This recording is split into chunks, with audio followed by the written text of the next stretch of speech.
DC's Attorney General is taking some big steps to protect our precious environment. He is suing dozens of big chemical companies accused of knowingly polluting our waterways. Yeah, PFAS, or so-called forever chemicals, can be found in some common items like makeup and non-stick cookware.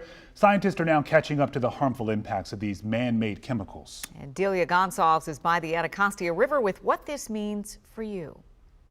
The lawsuit alleges that these forever chemicals used to fight fires at Anacostia Bowling Air Force Base and at Reagan National Airport contaminated our local waterways and natural resources. The Anacostia River flows into the Potomac, which supplies the district's drinking water. And while DC Water has worked to clean the waterways, level of contaminants still exist and require long-term, expensive remediation.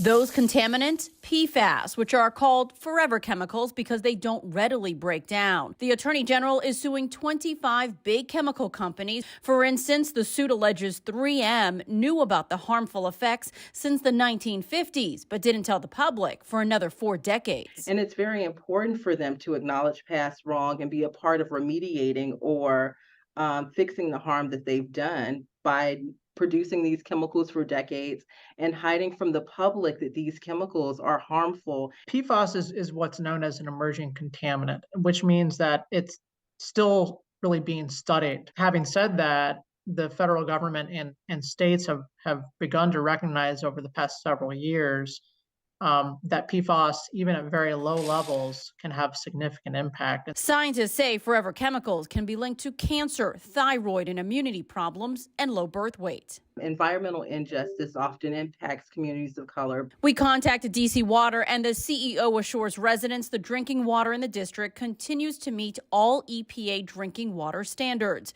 This lawsuit is intended to ensure that our customers do not bear the cost of removing chemicals that enter the waterways through no fault of their own. The campaign to raise awareness about the impact of these forever chemicals is ongoing. In fact, tomorrow, the Potomac River Keepers Network and the U.S. Geological Society will release results of their study of the impact of these chemicals on smallmouth bass.